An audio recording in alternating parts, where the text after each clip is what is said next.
It's car con carne. Let's eat in the car. It's car con carne. And now here's the star of our show, James Van Alstyne.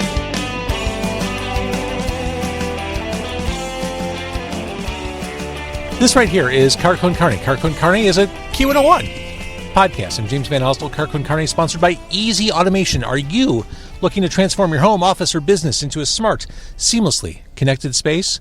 Easy Automation delivers custom automation solutions that are tailored to your lifestyle. That means whether you're upgrading your home, streamlining your office tech, enhancing the atmosphere in the place you run, maybe it's a restaurant or a sports bar, they've got you covered. Their expert team designs and installs personalized systems from smart lighting and climate control to audio-video distribution and robust Wi-Fi networks, all managed through an intuitive app on your favorite device. Easy Automation makes technology work for you effortlessly, reliably, and always with your satisfaction guaranteed. Visit easy-automation.net or call Dan 630-730-3728 and take control of your environment today. Car con Carne, also sponsored by Exploding House Printing. If you are in a band, this is of key interest to you. Exploding House can help with all of your screen printing, embroidery, and other merch needs. They're truly local. They're located right over in the Hermosa neighborhood, and they focus on small businesses, brands, bands, everything in between. They worked on products for Meatwave, The Empty Bottle, The Music Box, Dante's Pizzeria, The Brokedowns. The list goes on and on. You can see that list at easy for me to say, explodinghouseprinting.com to check it all out.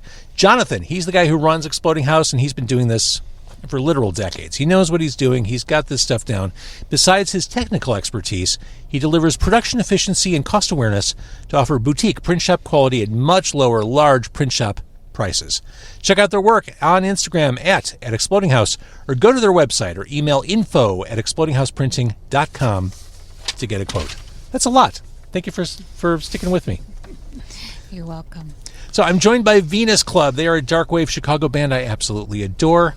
The new EP is Extended. That is the name of it. It is dreamy. It's haunting. It's well positioned for your autumnal listening pleasure. At times, I feel like I'm listening to what would happen if Stereolab had grown up underneath an L-stop. And I mean that in the kindest way. I think you sound cool. So I'm joined by Emilie and Josh from the band. Thank you for meeting me. Thank you so much. It's always weird. Like, we met in a parking lot tonight. There's a sketch aspect to what I do here on the podcast. Yeah, meet me on the south side of the parking lot near the sign and jump in the car. Mm-hmm. Sketchy things make life more interesting. They really do. And the crazy, I've been doing this now for 12 years. No one ever bats an eye. It smells good in here. What? It's a nice smelling car. Well, thank you. A little minty, you know. It could be the gum. I don't know, but thank you. It's purely accidental, but I'm glad that's your first impression. Well, I thought that might be like a BO stink, and I was happy to report it's really nice in here. Okay. Well, I'm glad to exceed your low expectations. So, Extended is, like I said, the new EP. First thing I want to ask, this is on cassette. Was that important to you, being on physical media? I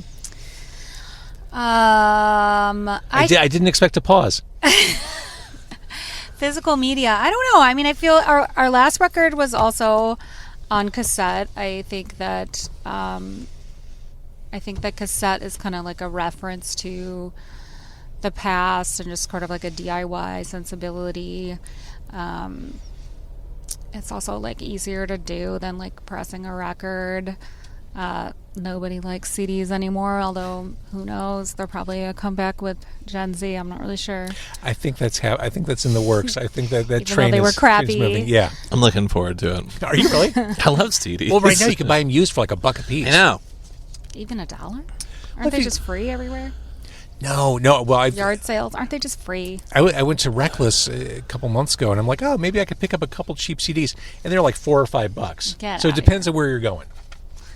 If you Goodwill that shit, probably $1 a piece. Yeah, North Suburbs thrift stores, great CD selections. Oh, Josh, we should talk. My new thing, I like going to antique malls. Oh yeah, Love the antique malls for music, for records, for comic books, all the nerdy things. I'll tell you, there's no deals to ever be had on vinyl at an antique. No, you're right. No, they're marked up like 25%. I feel like I was just at like- Broadway Antique Mart, and they have some for like $9 or $10, which is definitely cheaper Yeah, they're than like if you go $4 to. records. Yeah, but if you go to Reckless, the same record will probably actually be more. I don't know. Reckless has fair prices. I feel like I bought a lot of stuff like well under market price from Reckless. I do like that Broadway Antique Mall. That's my favorite. But yeah, to your point, Josh, like I'll see records like, oh, Pablo Cruz for $11. Like the same records I see in budget bins everywhere else are like $8 or $9. Do you have a personal relationship with Pablo Cruz? Is that why you brought him up? I no, it's a band. But that I one remember, album, yeah. that one album is in What's every it gonna used do if I'm in something? No, that's Or is that? Love Will Find a Way was the big hit. I always forget that because they're always played on MeTV's Yacht Rock Saturday nights. That's right. There's like a couple of Yacht Rock Saturday Night classics that I get confused with. I do enjoy the yacht rock.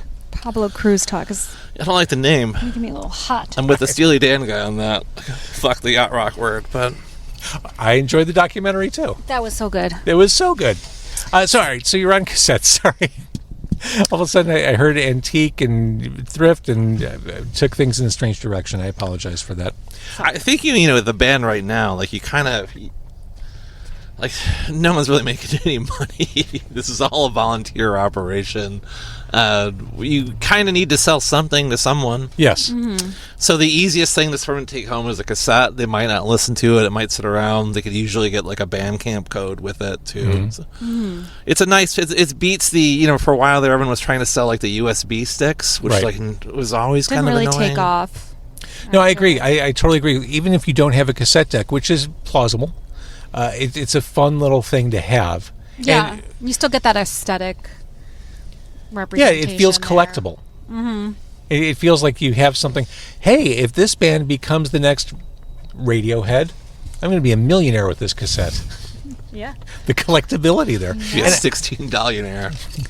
I am one of those people, though. I still, like when I buy vinyl off Bandcamp or cassettes, I still use the download code. I still download the MP3s. I like having that stuff backed up. Especially Prepared. with cassettes and vinyl. I mean, they're not necessarily going to last forever. I usually buy them and then go download them on SoulSeek. But yeah, same thing. So, taking a few steps back, tell me about the beginning of this volunteer effort that is your band. Tell me the origin story. I think it was around 2014. I posted something on, it would have been Facebook. I just posted a post about looking to make stuff that was more synthesizer, maybe a little bit more dance music type. I'd come from like a very like guitar rock background. Definitely never been in bands before that had a drum machine or samplers or anything like that. And I posted something about, just kind of wanting to branch out and doing something different. And Josh was in my network. I don't think we maybe have met in person before. I'm not really sure. He shoved me in a vintage store one time. I did not shove you. What? Yeah, I was forced to buy some cups that you were partially responsible for breaking. Oh, was that okay? Whatever. I might have been drunk when I met you. I'm sorry. I was. As all good band stories start. I guess so. This is the first time I'm ever hearing this story. Okay. Also not true. Oh, it's not true? Okay. Do you want me to step out for a couple minutes if you want to synchronize stories? Oh, we're good. Okay. And then I remember it was a really hot day. We met in a park. We talked about music and our influences and just stuff that, we were into and our past projects and stuff like that. And I think we just started like fucking around, and we started with like a Ace of Base cover band for that annual show that happens, Covers for Covers, and this would have been like the 2014 version of it. And then So you covered Ace of Base songs. yeah, I think we had like 4 or 5 songs. Is that right, Josh? I only know the 2 hits. I know All That She Wants and The Sign. And then I think we also did Don't Turn Around, Oh my God. Yeah, there's another one that's really good. Living in too. Danger. Yeah. Living in Danger. We had a really interesting interpretation. I don't really think that many people got to appreciate it. Also with Kelly from Astro Bright. Yes, in the band my too. friend Kelly and my friend Nicole, who does a lot of cool music herself. There's another person in the band too, right? Yes, whose name I'm blanking on because They're really good with cats. yes, they were really good with cats. But I think like nothing really took off around that time, even though we did have some stuff that were, like some, would you call them demos, Josh? Yeah. Just, some like really early rough demos. And then I think we just stayed friends, and then we slowly would work on stuff. And then probably around 2018, we started working again more regularly on stuff. And then the pandemic happened, and we had some artistic riffs, took a break from making music. And then Josh and Jason, who's not here this evening, who's traditionally has a techno background but is a great guitar player, they started resurrecting some of these songs that I had completely forgotten about because it had been a couple of years and I hadn't really thought about them, and they just kind of came up with more ideas, adding in guitar parts. And then then they brought me back in probably around 2021 as everyone was kind of like in and out of the pandemic. And then we played like a weird Halloween show at my friend's yard in Bridgeport. I was wearing a gingerbread man costume. Perfect. It was Halloween With no head. I lost the gingerbread head. It was wacky. And we just been progressing more and more since then. And that's a very complicated origin story, but.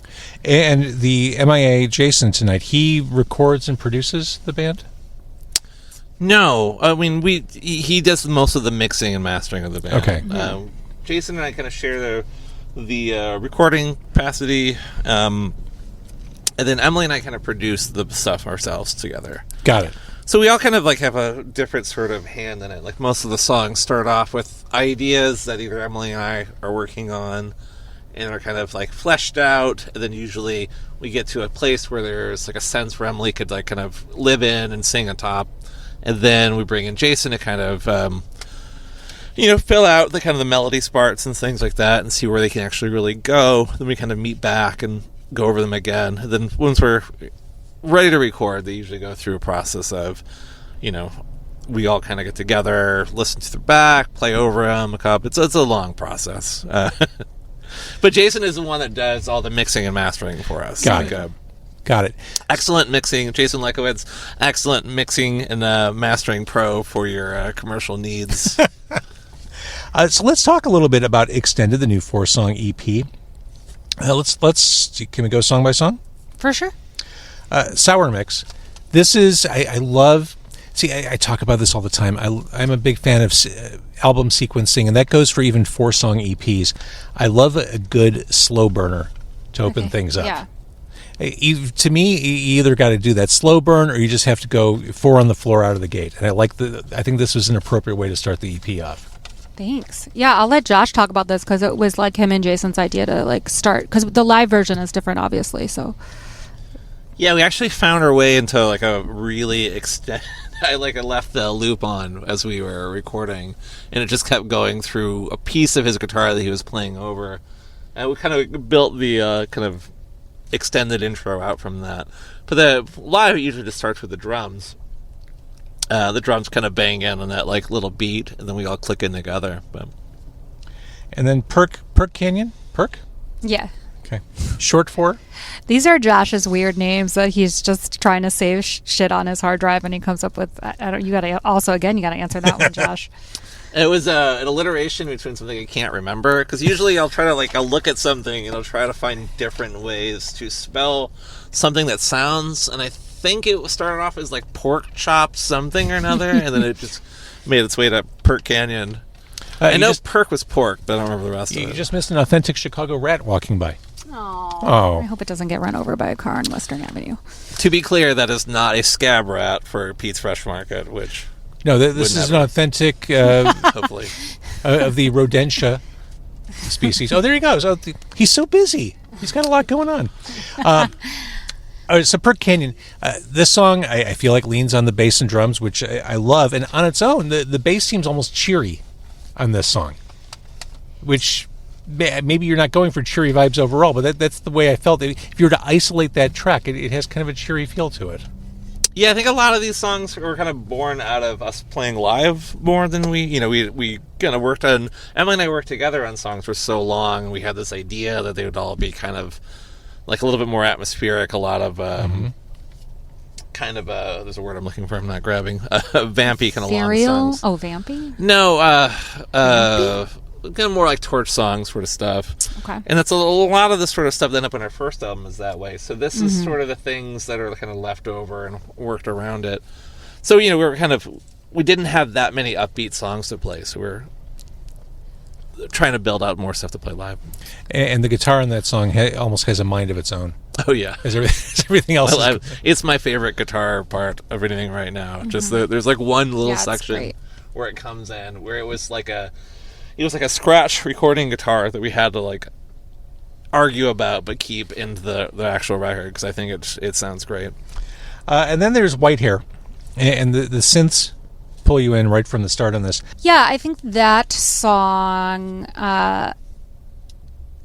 is interesting. I actually took the lyrics from a science fiction book that was lying around at Josh's house because sometimes when we're just trying to like put in vocal parts and I don't know what to sing, it's just easier to put words in there, and then it just kind of stuck, and I think it like fits with the vibe of the song because it kind of makes me think of like that like sort of like late 60s early 70s sci-fi feel, space age type of like weird like Canticle for Leibowitz, which is actually from the 50s, but I don't know, and I'm like drawing a blank on Canticle for Leibowitz. That's the first time. Why I just mentioned that book. Well, let's jump from there to Sylvia Plath, since we're on the literary. Well, actually, let me take one step back. As you just talked about writing lyrics for a song, is that kind of your MO? Is that kind of like the Underworld model, where you're taking interesting ideas or thoughts and stringing them together, or are you telling stories? I think it just varies from song to song. There's some songs that I think are a little bit more born out of Josh's imagination, and maybe I let like the vibe of the song carry what gets written, and sometimes that does mean that I just like take something out of a page on his bookshelf and feel like that fits the music. But other things are just literally just what I'm experiencing in life and like want to write about. So it really just is from song to song. Depends. All right, well, given what you just said, I am concerned for you. My mind has taken me to some pretty dark places, and I must admit I have a fear of wide open spaces. Dark places is what wraps up. Yeah, you never lived here in the winter?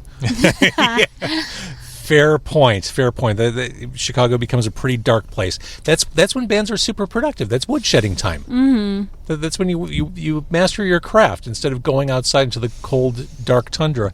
You referenced Sylvia Plath, and this one who, of course, brilliant woman, but suffered profound mental health issues. What was the approach there? So that was actually the first song that Josh and I ever started working on together, and it was way more. It was like definitely more of a dance song when it started out, even though like I was incredibly depressed, so the lyrics were like depressing.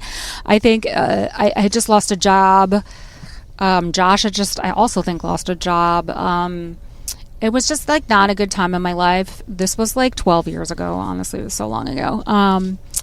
And so like the beginning verse or maybe two are just kind of about that time in my life. And I just think the idea of like not envying Sylvia Plath is just like, I think it's really easy, especially as a young person, to like romanticize these heroes that we have. Like obviously a brilliant woman, or all the like 60s rock stars who all had like overdoses. Yep.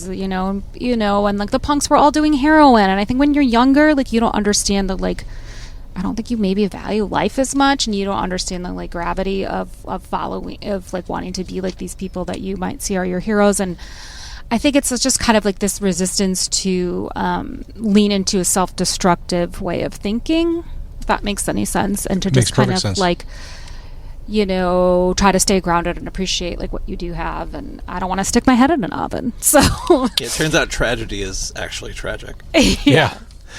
Well, in line with the theme and what you're going for on this song, the guitar on this one, it just feels so lonely.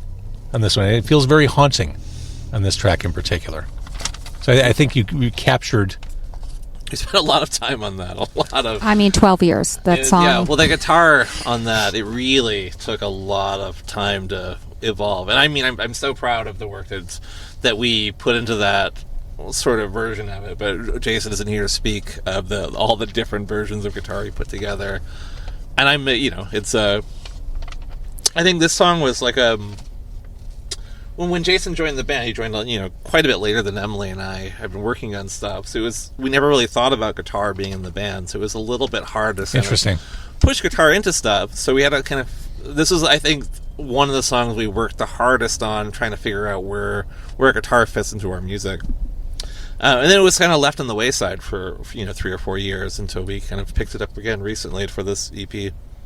So when you finished this and listened to this song that had been sitting dormant for 12 years, did you think, oh my God, like how did we not see this 12 years ago?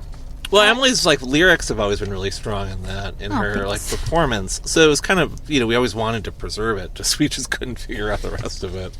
And you figured it out. Yeah, I definitely wrote newer lyrics, a little more updated, just kind of like a more global feeling of, and then some of it's post-pandemic. So there's a mention of the pandemic. We lived the last few years with abject horror on our faces, so horror. So yeah, but honestly, it's just sometimes when you work on something for so long, you don't know if it's good anymore. For me, I'm just very immune to the song. I'm like, it's a song. Do people like it? I have absolutely no idea what it's just so, yeah. I love it. It's just there. I think it's great. I think it's great. Again, the new 4-song EP is extended from Venus Club. Live show coming up in November? Yeah, not till November. But if anyone wants to book us before then, let us know. Where are you going to be in November? At California Clipper with Giant Day and Sponge. It should be a fun show. I think our friend Sid is going to DJ as well. So it should be a nice, moody night. Perfect. Again, autumnal. Autumnal. Perfect for you. Okay, cool. And then are you writing as all this is going on too? Yeah, we've got a lot of stuff that we're still working on. So, yeah. Cool. Again, I love the EP. It is extended. You are Venus Club. Thank you for meeting on Cermak in a grocery store parking lot. Josh's idea. It's a lovely grocery. I was telling you both. We're at Pete's Market on Cermak. I'd never been. Yeah, the best price of dried beans you could find on the south side. It is a fantastic. It blows away the other big grocery stores in Chicago. It is lovely in there.